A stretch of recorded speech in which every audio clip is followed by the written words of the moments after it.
प्रिय विद्यार्थियों, नमस्ते। आज हम स्वामी विवेकानंद के बारे में अध्ययन करेंगे और मुख्य रूप से उनके दार्शनिक और धार्मिक चिंतन के बारे में बताएंगे। उससे पहले हम थोड़ा सा उनके जीवन परिचय की चर्चा करते हैं। विवेकानंद का बचपन का नाम नरेंद्र नाथ दत्त था। उनका जन्म 12 फरवरी 1863 को कलकत्ता के एक प्रसिद्ध कायस्थ परिवार में हुआ था। विवेकानंद तो उन्होंने संन्यास ग्रहण करने के उपरांत शिकागो यानी अमेरिका में धर्म सम्मेलन में भाग लेने के लिए बम्बई से प्रस्थान करते समय ग्रहण किया। विवेकानंद पर अपनी माता के सद्गुणी का विशेष प्रभाव पड़ा, यानी उनकी माता में जो गुण थे, वो सद्गुण थे, वो विवेकानंद जी के ऊपर प्रभाव पड़ा।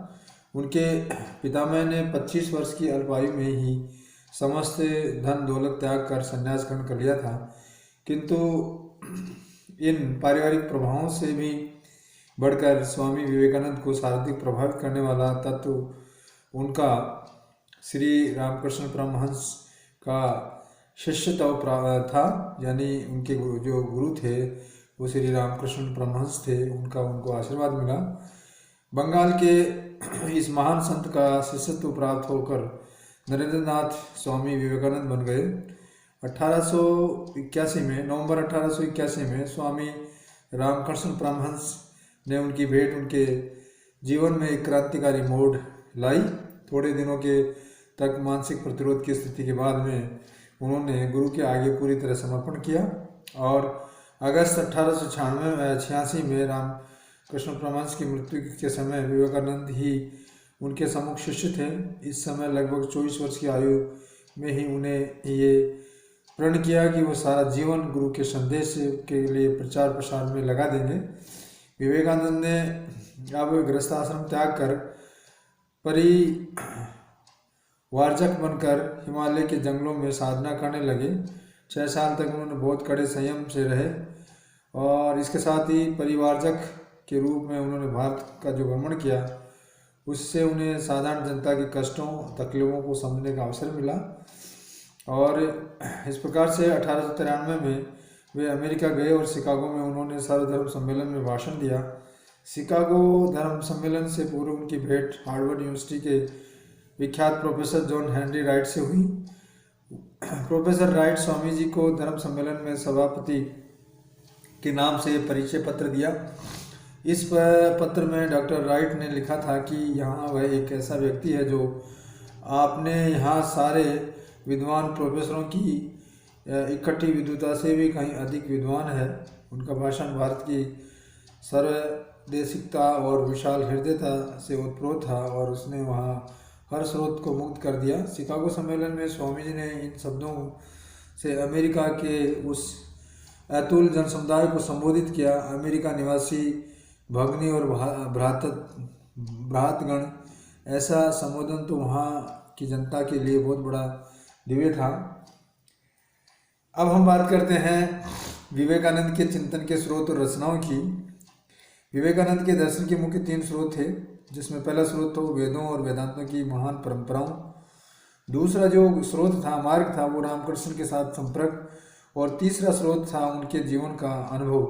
इन तीनों स्रोतों के माध्यम से विवेकानंद के दार्शनिक और धार्मिक विचारों का निर्माण हुआ और जो अंतोगत्वा उनके विचारों के आधार स्तंभ बने। यदि विवेकानंद के संपूर्ण जीवन के स्रोत को ढूंढा जाए तो कहना होगा कि उनकी रचनाओं में शुद्ध दार्शनिक अंश हैं। ज्ञान, जिसमें हम कहेंगे ज्ञान योग, पांचजलि सूत्रों का भाष्य और वेदांत दर्शन पर भारत पर पश्चिमी में दिए गए भाषण। राजनीतिक चिंतन के दृष्टिकोण से विवेकानंद की 3 रचनाएं प्रमुख हैं, from Colombo to Almora lectures, दूसरा है इंडिया एंड हर प्रॉब्लम और तीसरा है मॉडर्न इंडिया। ये 3 रचनाएं थी। अब हम मुख्य बात पे आते हैं। विवेकानंद के दार्शनिक और धार्मिक चिंतन या उनके विचार क्या थे। इसमें हम बात करते हैं उनके वेदांत के आधार पर सर्वाधिक दर्शन का विकास किस प्रकार से हुआ। विवेकानंद की रुचि प्रधानतः धर्म तथा दर्शन में थी। उनके चिंतन के मूल में वेदांत की शिक्षा थी। उन्होंने वेदांत दर्शन को व्यावहारिक रूप देने का बहुत बड़ा प्रयास किया। यद्यपि वह अद्वितीय वेदांत के संदेशवाहक तथा मायावादी थे, किंतु उनकी बुद्धि समन्वयकारी थी। वेदांत के आधार पर वे ऐसा दर्शन विकसित करना चाहते थे जो समस्त संघर्षों को दूर करके मानव जाति के को बहुमुखी संपूर्णता के उस स्तर को उठा सके जो उसका प्राय है। इसके साथ ही विवेकानंद के वेदांत से निष्णात अहैदता थे। उन्होंने ब्रह्म को पूर्ण सत्य माना था। उनका सच्चिदानंद ब्रह्म में पूर्ण विश्वास रहा। वे ब्रह्म को सर्वोच्च सत्ता मानते थे और इसके अनुसार वो ज्ञान को सर्वोच्च आस्था में पूर्ण रूप सत्य का साकार ही ब्रह्म है, ऐसा मानते थे। विवेकानंद ने वेदांत दर्शन के अंतर्गत इस तथ्य को प्रस्तुत किया कि वेदांत उस समय ईश्वर विश्वास नहीं करता था जो मृत्यु के पश्चात स्वर्ग में समस्त सुख देख सकता है, किंतु जीवित व्यक्तियों को रोटी उपलब्ध नहीं करा सकता।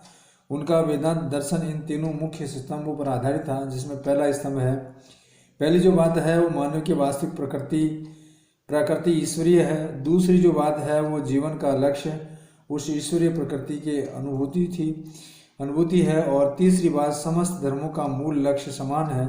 इसके आधार पर वो वेदांत संसार त्याग कर उपदेश नहीं देते थे, किंतु समस्त जीवन को ब्रह्म करके पाठ सिखाते थे।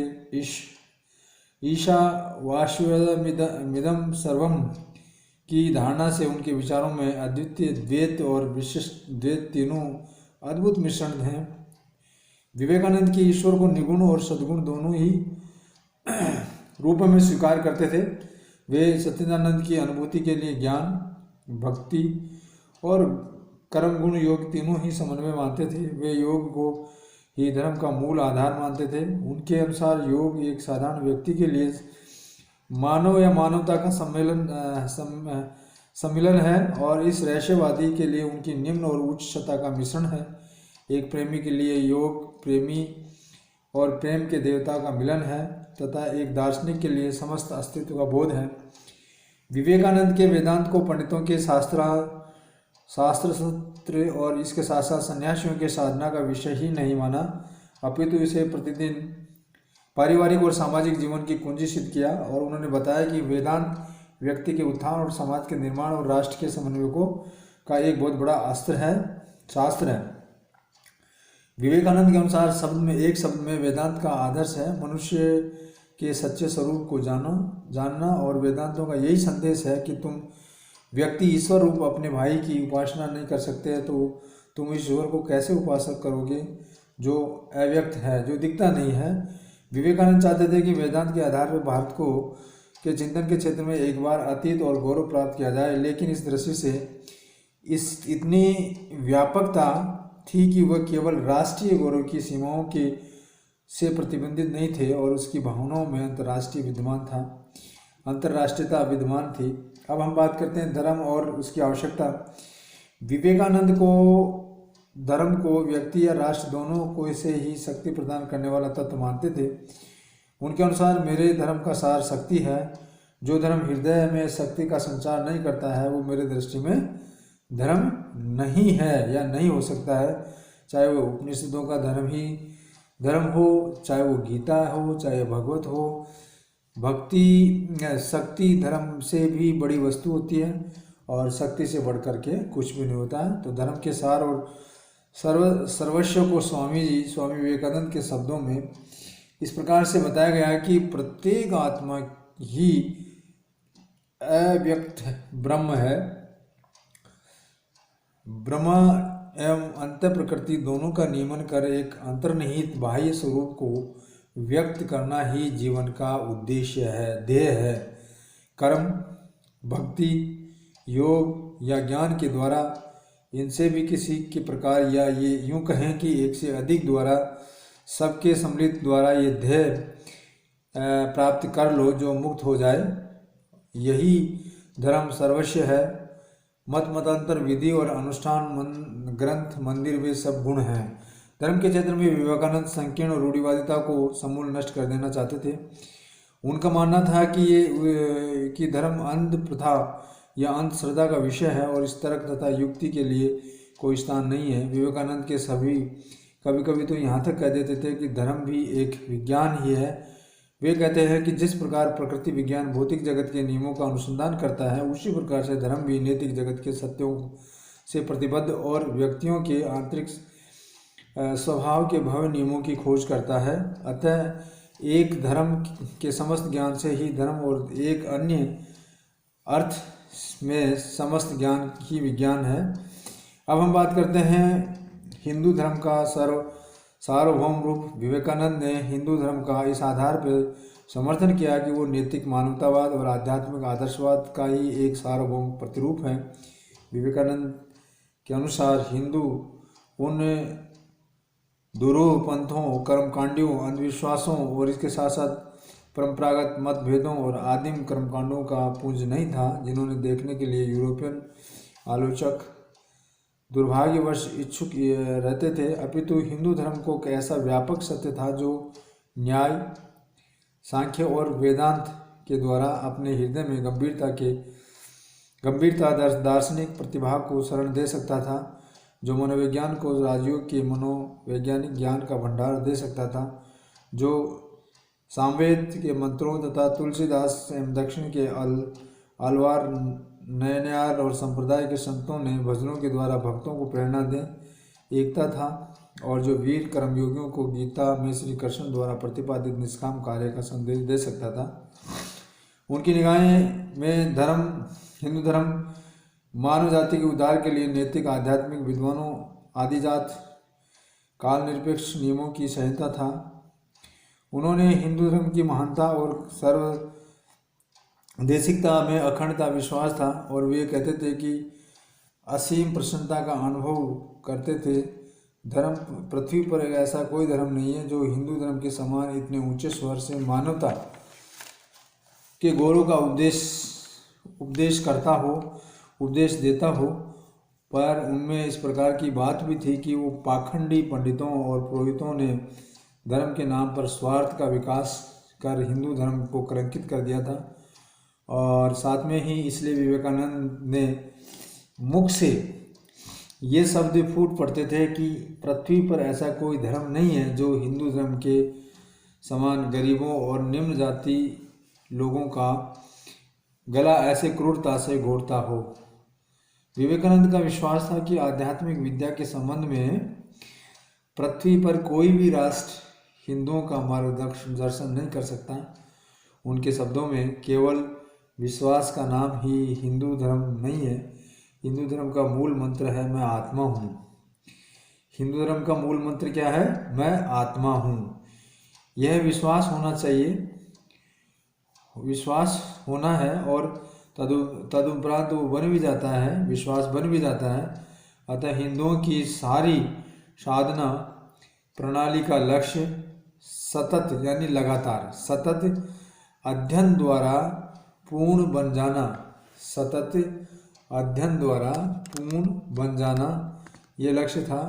इसके साथ ही वो ये मानते थे कि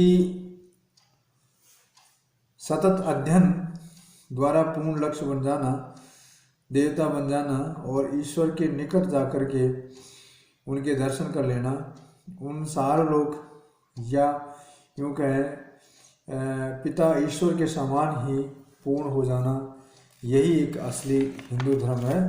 कुल मिला के हम बात करें विवेकानंद के, तो विवेकानंद हिंदू धर्म को यानी सार्वभौमिक रूप से वो मानते थे, जानते थे और उनका वो महत्व देते थे। इसी प्रकार से अगर दर्शन की कुछ बातें करें तो दर्शन में जैसे बताया कि धर्म के क्षेत्र में विवेकानंद संकीर्णता और रूढ़िवादिता को समूल नष्ट कर देना चाहते थे। वे इस धारणा से सहमत नहीं थे कि धर्म अंधा श्रद्धा का विषय है, अंधी श्रद्धा है, इससे वो तर्क अथवा युक्ति के लिए कोई स्थान नहीं था। इसमें साथ में ये भी कहते थे कि विवेकानंद ने कभी कभी तो यहाँ तक कह देते थे कि धर्म ही विज्ञान है, तो हम इस बात से सहमत होंगे। इसके साथ ही वो ये भी बताते थे कि धर्म आध्यात्मिक जगत के सत्यों से ही उसी प्रकार से संबंधित है जिस प्रकार रसायन शास्त्र तथा दूसरे भौतिक विज्ञान भौतिक जगत के सत्यों से है। धर्म की वैज्ञानिकता में विश्वास करते हुए विवेकानंद ने कहा करते थे, वो ये मानते थे कि सभी विज्ञानों की अपनी विशेष पद्धतियाँ होती हैं, सभी विज्ञानों की अध्ययन की अपनी विशेष पद्धतियाँ होती हैं। धर्म विज्ञान भी है जिसमें ये भी है, और उसकी भी अपनी पद्धतियों की संख्या तो है ही है और अधिक है, क्योंकि उसके विषय सामग्री भी बहुत प्रचुर मात्रा में है। और यही वजह है कि विवेकानंद की दृष्टि से धर्म तो भारत की नीति के साथ जुड़ा हुआ है। अपने गुरु की तरह ही विवेकानंद ने सर्वधर्म समभाव की घोषणा की तथा धार्मिक मामलों में किसी भी संकीर्णता की निंदा की। उन्होंने 1898 में लिखा था कि हमारी मातृभूमि के लिए दो महान प्रणालियां हैं। उन्होंने 1898 में ये बात लिखी थी कि हमारी अपनी मातृभूमि के लिए दो महान प्रणालियां, जिसमें एक हिंदू धर्म और दूसरा इस्लाम का संगम ही एकमात्र आशा है। इस प्रकार से वो ये मानते थे कि ये दो इस प्रकार की बातें हैं जिनमें ये चीज़ बताई गई है। धन्यवाद।